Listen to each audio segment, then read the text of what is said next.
This is my latest blog post, Conspiracy Against the Desire and Duty of Peace. I'm quoting the father of the Constitution, James Madison. There were people plotting to attack Iraq. That's even before 9/11. That we do know. And what is described in The Deafness Before the Storm by Kurt Eichenwald, published September 10th, 2012, is disturbing. The writer says, by May 1st, the Central Intelligence Agency told the White House of a report that, quote, a group presently in the United States was planning a terrorist operation. He goes on to say in that article, but some in the administration considered the warning to be just bluster. An intelligence official and a member of the Bush administration both told me in interviews that the neoconservative leaders who had recently assumed power at the Pentagon were warning the White House that the CIA had been fooled. According to this theory, bin Laden was merely pretending to be planning an attack to distract the administration from Saddam Hussein, whom the neoconservatives saw as a greater threat.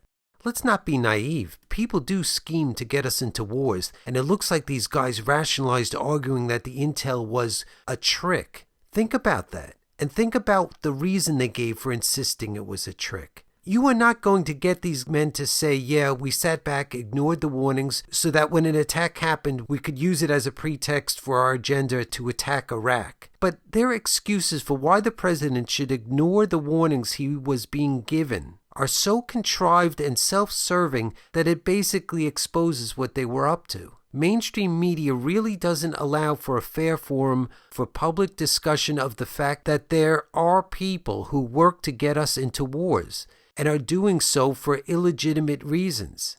It is common practice in elite circles to act like it is far-fetched to think powerful Americans scheme to get our country into wars. If you look at the content of public discourse broadcast by mass media, the very idea that there would be people working for underhanded reasons to get us into wars is simply not represented, or so infrequently represented that it is basically not at all. But take a look at what the father of the Constitution said about this. Notice he isn't saying we can chalk the war drive up to simply people trying to do the right thing. He wrote, war is the true nurse of executive aggrandizement. In war, a physical force is to be created, and it is the executive will which is to direct it. In war, the public treasures are to be unlocked, and it is the executive hand which is to dispense them. In war, the honors and emoluments of office are to be multiplied, and it is the executive patronage under which they are to be enjoyed. It is in war, finally, that the laurels are to be gathered, and it is the executive brow they are to encircle.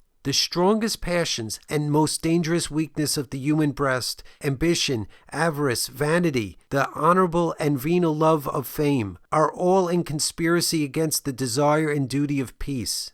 That's my latest blog post. Please subscribe to my blog as well as this channel, because we have to work for the formal establishment of a representative press. We can't go through putting ourselves and putting our lives at risk for these crazy wars. And illegal, which mainstream media refuses to report. Also, apparently all of mainstream media has gone through gangster school, because they don't report that threats of force are a violation of international law. It's illegal to be threatening to attack another country. As I point out in this video, mainstream media refuses to report that these actions are illegal. Threats of force are a violation of international law. Use of force not in self-defense or not authorized by the UN Security Council are illegal. Let's confront the most destructive force in our society, mainstream media, which robs us of the rule of law and marches us into war after war by presenting this as if it's legitimate. Click here to see it. And like I said, please subscribe to the blog and the channel and the email list.